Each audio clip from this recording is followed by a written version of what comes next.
말씀은 욥기서 14장 1절에서 12절 인생의 가치라고 하는 제목을 가지고 하나님 말씀 보도록 하겠습니다. 우리 한 절씩 교독합니다. 여인에게서 태어난 사람은 생애가 짧고 걱정이 가득하며 그는 꽃과 같이 자라나서 시들며 그림자같이 지나가며 머물지 아니하거늘 이와 같은 자를 주께서 눈여겨보시나이까? 나를 주 앞으로 이끌어서 재판하시나이까? 누가 깨끗한 것을 더러운 곳 가운데서 낼 수 있으리까? 하나도 없나이다. 그의 날을 정하셨고 그의 달수도 주께 있으므로 그의 규례를 정하여 넘어가지 못하게 하셨사온즉 그에게서 눈을 돌이켜 그 아픈 꿈같이 그의 날을 마칠 때까지 그를 홀로 있게 하옵소서. 나무는 희망이 있나니 찍힐지라도 다시 움이 나서 연한 가지가 끊이지 아니하며 그 뿌리가 땅에서 늙고 줄기가 흙에서 죽을지라도 물 기운에 움이 돋고 가지가 뻗어서 새로 심은 것 같거니와 장정이라도 죽으면 소멸되나니 인생이 숨을 거두면 그가 어디 있느냐. 물이 바다에서 줄어들고 강물이 잦아서 마름같이 사람이 누우면 다시 일어나지 못하고 하늘이 없어지기까지 눈을 뜨지 못하며 잠을 깨지 못하느니라. 아멘. 오늘 1절에 보면 여인에게 태어난 사람은 생애가 짧고 걱정이 가득하며 라고 하면서 생애를 2절에 보니까 꽃과 같이 자라나서 시들며 그림자같이 지나며 머물지 아니한다 라고 얘기하고 있습니다. 우리 유대 광야의 사진을 왼쪽 편에 했는데 왼쪽에 아래쪽은 겨울이고 위쪽은 여름입니다. 겨울에 노란 꽃과 푸른색 그 사이로 잘 보면은 우리 이쪽에 보면은 그 빨간 꽃들이 있죠. 빨간 꽃들. 이게 이제 아네모네라고 하는 우리 드레핀 백합화라고 하는 꽃이거든요. 이런 꽃들을 보면 정말 아름답습니다. 그리고 이런 것들이 동풍이 갑자기 불으면 이렇게 확 변합니다. 그래서 금방 시들어버리는, 그냥 하루 이틀 안에 시들어버리는, 꽃이 피었다가 시들어버리는 일들이 발생하게 되는데 우리 인생을 이 꽃에 비유해 버린 겁니다. 그래서 꽃과 같이 자라나서 시들며 또 우리들의 이 그림자가 그냥 없어지는 것처럼 머물지 아니한다 하면서 1절에 여인에게서 태어난 사람은 생애가 짧고 걱정이 가득하다. 생애만 짧은 게 아니라 걱정이 가득한 모습으로 굉장히 부정적으로 이야기를 했습니다. 자, 그렇지만 우리는 이 말씀이 조금 나중에는 달라고 나무를 또 비유를 하게 돼요. 7절에 보면 나무는 희망이 있나니 찍힐지라도 다시 움이 나서 연한 가지가 끊이지 아니하며 나무는 잘라지는데 연한 가지가 계속적으로 난다. 앞에 있는 게 이제 무화과 나무가 이 겨울에는 잎사귀가 없다가 여름에는 저렇게 잎사귀가 나는데 이 무화과도 그렇죠. 잘라갖고 꺾어지려면 또 자라가기도 하고 가지치기를 해주는데 가지치기를 하고서 또 이 가지가 또 풍성하게 납니다.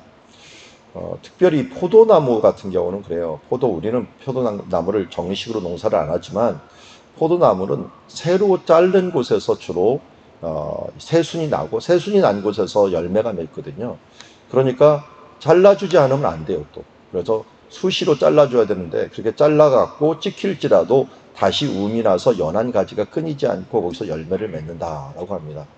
우리 교회 뒤에 산에 올라가는 입구에 오동나무가 하나 있었습니다. 너무 심지도 않았는데 너무 많이 자라고 또 이 산 쪽에는 너무 크게 자라갖고 그걸 우리가 어떻게 할 수가 없는 그런 나무가 되었는데 그런 이 나무가 너무 베기 싫어하고 우리는 좀 오동을 잘랐는데 우리 한번 뒤편에 가보십시오. 어마어마하게 옆으로 났습니다. 잘렸는데 옆에서 나오는 움이 그전에는 위로 올라가던 영양분이 밑으로 가갖고 정말 옆으로 많이 퍼져버렸어요. 참 이렇게까지 퍼지나 할 정도로 정말 많이 퍼지는데 나무가 이 생명력이 참 대단하다 하는 생각이에요. 찍힐지라도 다시 움이 나서 연한 가지가 끊이지 않는다. 그러니까 풀 같은 것은 그냥 없어지는 것 같지만 나무는 또 이렇게 해갖고 그래서 욥이 오늘 얘기하는 우리는 풀과 같고 꽃과 같고 나무만 못하다 라는 표현을 오늘 말씀을 통하여 쓰는 것을 봅니다. 근데 우리는 한번 이걸 다른 포인트로 한번 가져가 봅시다. 여인에게서 난 사람이라고 하는데, 여인에게 난 사람 하면은 누가 생각이 납니까? 우리 창세기 3장 15절이 원시복음이라고 얘기를 합니다. 원시복음이라고 얘기하는데, 아담이 죄를 져갖고 쫓겨나게 돼요. 그런데 그 뒤에 하신 말씀이 창세기 3장 15절 제가 읽어드리겠게요. 내가 너로 여자와 원수가 되게 하고 내 후손도 여자의 후손과 원수가 되게 하리니 여자의 후손은 내 머리를 상하게 할 것이요 너는 그의 발꿈치를 상하게 할 것이니라 하고, 그러니까 여자의 후손, 여자에게서 난 자가 바로 뭐가 되느냐? 바로 용의 머리, 뱀의 머리, 사탄의 머리를 상하게 할 것이요 너는 그의 발꿈치를 상하게 할 것이다. 이 여자의 후손은 누구겠어요? 당연히 예수님이에요. 자, 그런데 여기서 여자의 후손이라는 말은 원어상은 똑같아요. 여인에게서 태어난 사람이나 여자의 후손이나 똑같은데, 생애가 짧고 걱정이 가득하다라고 하는 것은 어떤 여인에게 태어난 거예요? 그냥 죄 있는 여인, 죄 있는 자손들에게, 죄 있는 조상에게 태어난 사람이고, 이 뒤에 올 여인의 후손은 동정녀 마리아, 새로운 여인, 새롭게 태어난, 동정녀 마리아를 통해서 새롭게 태어난 그 여자의 후손, 그 남자가 섞이지 아니하고 심지어 마리아도 섞이지 아니한 그 존재를 그냥 여인의 후손이라고 하는데, 새로운 하나님께서 창조된 수정체를 주셔갖고 그 수정체에서 태어난 그 사람이 사탄의 권세를, 머리를 받는다라고 했으니까 뭐를 없앤다는 거예요? 이게 생애가 짧고 걱정이 가득한 인생을 끝내겠다는 것이죠.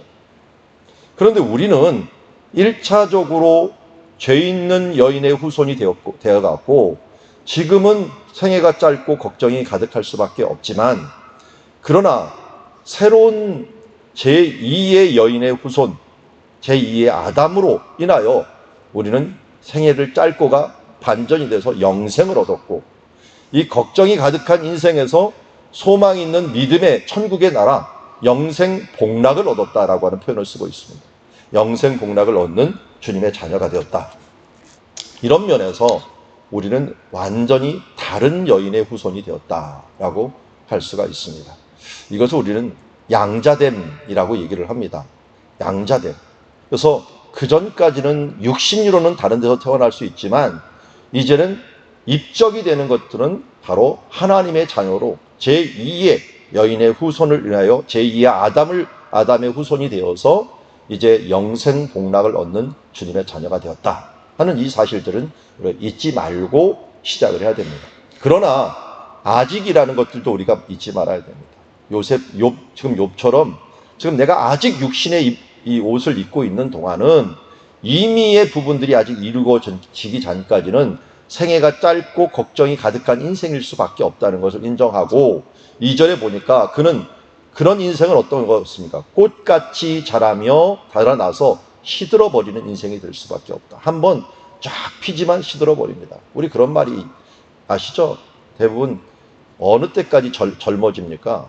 한 24살에서 25살까지 우리 세포가 자라나갖고 이제 거기까지 성장을 한답니다. 그래서 성장한다면 유지가 되는 거죠. 유지가 어느 정도 되다가 어느 정도 시간이 지나면 어떻게 돼요? 이제 늙어지는 모습으로, 시드는 모습으로 갑니다. 꽃 피는 시간이 그렇게 길지 않아요.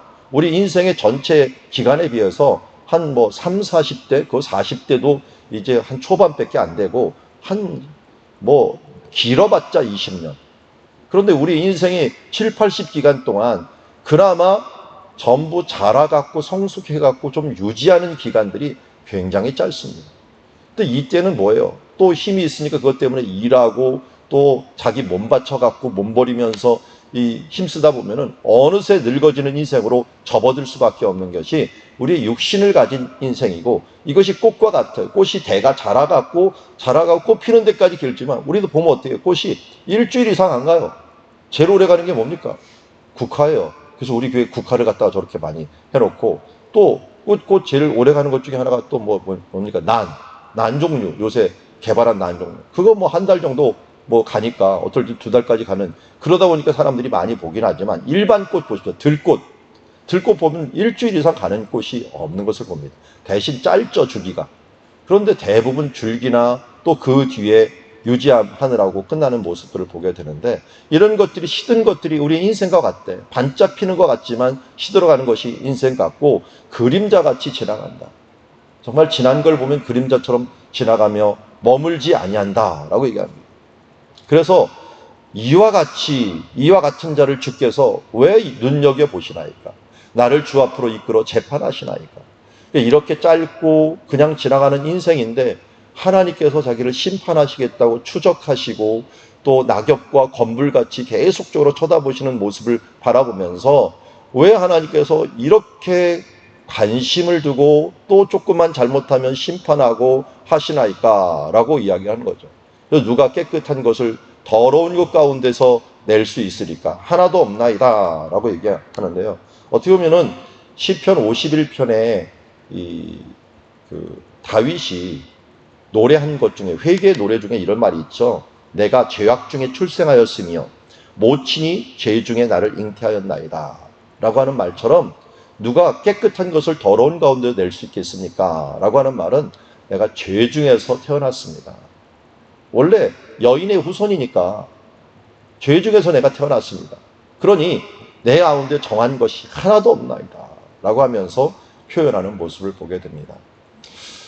자, 우리의 인생을 보면 이런 걸 보면은 일반적인 우리의 생애 가운데선 소망이 없어 보여요. 하나님의 심판의 대상이 될 수밖에 없고 우리 가운데 정한 것이 하나도 없기 때문에 우리 인생에서 어떻게 노력한들 우리가 죄 가운데 살아갈 수밖에 없는 인생이 되는 거죠.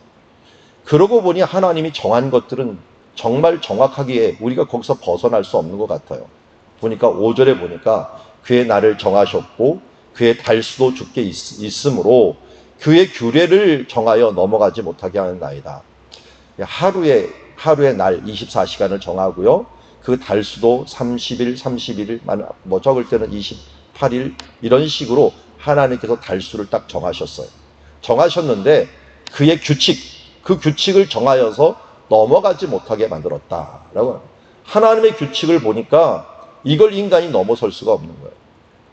그래서 그러다 보니까 하나님께 불쌍히 여겨달라고 호소를 하는 거죠. 그에게서 눈을 돌이켜 그가 품꿈같이 그의 날을 마칠 때 그를 홀로 있게 하옵소서라고 합니다. 이것은 일꾼이로 고용된 품꾼이 하루해가 지나고 일을 마친 후에 그 일한 삭스를 밟고 즐거워하는 의미. 그러니까 하루하루를 좀 그냥 받고 그 날로 기뻐하는 그거 하나만으로도 좀 가능하게 해주십시오. 지금 욥은 그런 케이스잖아요. 지금 뭐 왜 고난받는지 모르는데 나는 품꾼같이 하나님과 최선을 다해서 하루하루를 살았는데 그에 대한 대가가 너무 혹독한데 내가 무엇을 잘못했는지 무엇이 문제인지 하는 부분들을 모르니까 이 고난을 어찌할 수 없는 겁니다. 자, 그런데 우리가 한번 생각해 보세요. 직장 시험을 본다, 뭐 대학 시험을 본다, 뭐를 한다. 이 시험을 볼 때 그때 그걸 왜 나한테 이거를 시험을 보게 만들어 갖고 이렇게 얘기해 보면 어떻게 됩니까? 미래를 못 보는 거예요. 내가 뭘 잘못했기에 이렇게 어려운 시험을 해야 됩니까? 그것은 소망을 위해서 우리가 시험 보고 소망을 위해서 노력을 하는 건데 지금 욥은 뭐만 생각한 거예요? 당장 어려움에 대한 부분들이 너무 힘드니까. 하나님은 욥이 감당할 시험이기 때문에 주는데 욥은 그것을 인간적으로 상대적으로 감당할 수 없는 것처럼 느껴지니까 하나님 앞에 호소하는 모습, 이게 인간의 모습인 것 같아요. 근데 우리는 임의의 세상을 향하여 아직에 있는 이 세상에서 너무 힘들 때가 많아요. 정말 견디기 힘들고 하나님 이렇게까지 해야 되는 겁니까? 라고 말을 하는 그 순간 하늘에서는 감당치 못할 시험당함을 너에게 허락지 아니하였다라고 말을 하지만 실질상 지금 당하는 입장에서는 그것을 감당하기 힘들다는 거예요. 그러다 보니까 그것을 넘기 위해서 욥처럼 또 한탄하고 기도하고 어찌할 줄을 몰라갖고 하나님 하루하루를 좀 내가 품꾼이 열심히 일한 다음에 쉬는 것처럼 즐거움을 누리는 것처럼 그 날을 마칠 때 그를 홀로 좀 쉴 수 있게 해주십시오. 끝까지 나를 눈여겨보시고 이끌어 재판하시듯이 나에 대해 고통을 주지 마시고 이거라도 좀 허락해 주십시오 라고 하면서 또다시 꽃에 비하여 인생을 이야기하고 하나님께 좀 평안을 달라고 기도를 하는 거죠. 생명과 평안을 달라고. 7절에는 이제는 나무에 비교하다 보니까 자기가 나무만 못하는 것 같아요. 왜 이렇게 하나님께 좀 하루라도 좀 평안을 주시고 좀 은혜를 베풀어 주십시오 라고 하놓고서 7절에 키라고 하는 단어로 시작합니다. 원래 원어에는 여긴 본문에 안 나오죠. 왜냐하면이라는 뜻이에요. 왜냐하면 나무는 차라리 희망이 있나니 찍힐지라도 다시 움이 나고 연한 가지가 끊이지 아니하는 것처럼 그 뿌리가 땅에서 늙고 줄기가 흙에서 죽을지라도 물 기운이 비운에 움이 돋고 가지가 뻗어서 새로 심는 것 같거니와. 자, 뿌리가 땅에서 늙고 줄기가 흙에서 죽을지라도 이 죽은 것처럼 느껴지는 거죠. 그냥 뿌리만 있는 것처럼 느껴지는데 어떻게 보면 물기운에 움이 돋고 가지가 뻗어서 새로 심은 것 같으니라. 우리나라 같으면 더 심하죠. 그러면 겨울이 되면은 지금 가을이 돼갖고 나무들이 색색 정말 아름다워지는 표현이지만 이게 조금 지나면 어떻게 됩니까? 낙엽이 다 떨어지고 나무가 완전히 죽은 나무처럼 돼버려요. 죽은 나무나 겨울나무나 겉으로 보기에는 별 차이가 없어요. 그런데 이 겨울나무가 끝나고 나면 죽은 것처럼 여기다가 어느새 움이 돋고 가지가 뻗어서 새로 심은 것 같이 자라나는 그 모습을 보면 참 대단한 모습을 봅니다. 그 모습에 욥이 자기의 지금 몸과 삶이 어떻게 보면 몇 개월 동안 이렇게 고난받고 힘들다 보니까 이거에 비해서라도 인간이 너무 약한 거예요.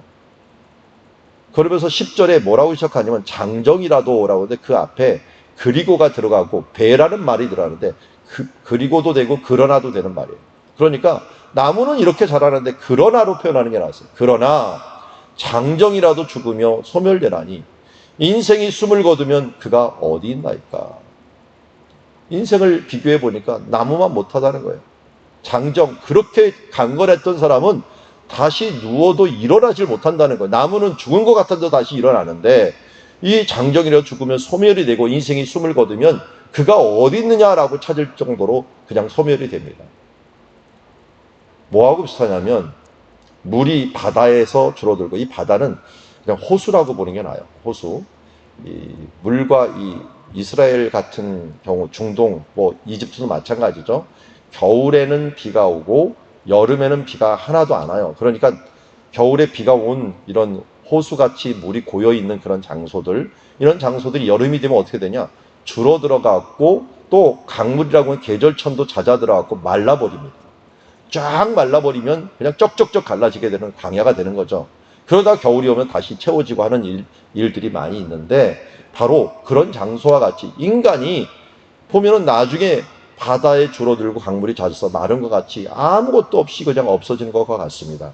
사람이 누우면 다시 일어나지 못하고 언제까지 일어나지 못하느냐 봤더니 하늘이 없어지기까지 일어나지 못합니다. 그냥 영원히 일어나지 못한다는 거죠. 눈을 뜨지 못하며 잠을 깨지 못하는 이것이 인간이고 차라리 나무만 못한 인생입니다 하면서 하나님께 호소하는 모습을 보게 됩니다. 다시 말씀을 드립니다. 이것은 어떤 상태의 인간을 얘기합니까? 여인의 후손. 육신을 입은 여인의 후손들에 의하면 이렇게 한 번 죽는데 그 죽은 후에는 정말 꽃과 같이 없어지고 나무만 못한 인생이고 죽으면 끝과 같은 인생이다라고 말하고 있습니다. 그래서 한 번 죽는 것은 사람에게 정해진 것이요 그 후에는 심판이 있을 수밖에 없다라고 말할 수 있습니다. 그럼 우리는 지금 어느 후손의 양자로 입적이 되었습니까? 새로운 여인의 후손.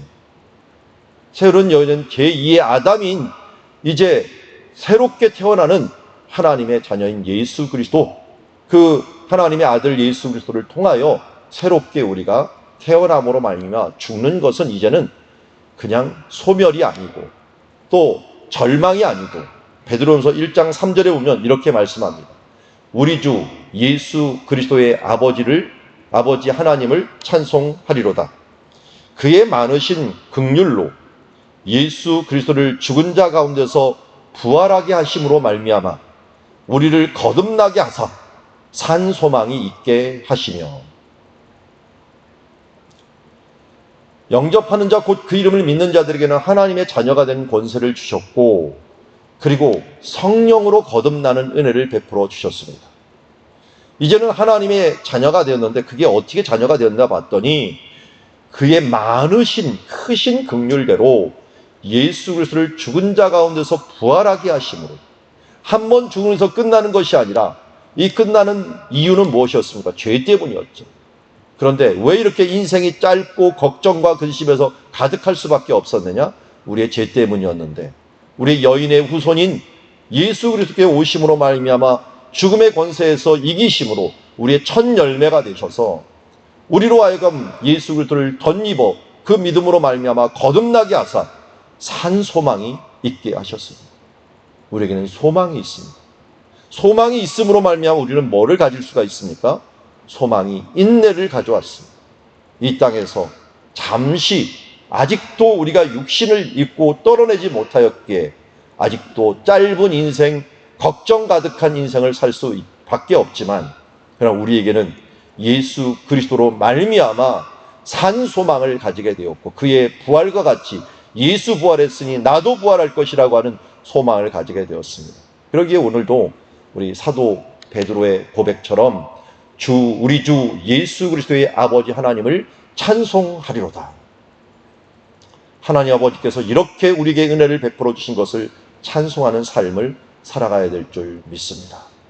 때로 우리가 견디기 힘든 고통과 어떻게 보면 이 짧은 인생과 걱정과 근심이 우리에게 다가올지라도 우리는 끝까지 그 가운데서 소망을 놓치지 말아야 될 것은 예수 그리스도 이미 우리에게 주어진 영생 복락의 그 나라를 바라보면서 하나님이 예수 그리스도의 이름으로 이기게 하신 것을 보고 다시 한번 힘들 때마다 나사렛 예수 그리스도의 이름으로 선언하면서 내가 일어서리라, 내가 예수 그리스도의 이름으로 나아가리라 선포하면서 오늘도 이겨나가는 삶, 우리 새로운 여인의 후손으로서 영생 복락을 누리고 소망하는 주의 자녀의 삶을 살아가는 주의 자녀들이 되기를 주의 이름으로 축원합니다.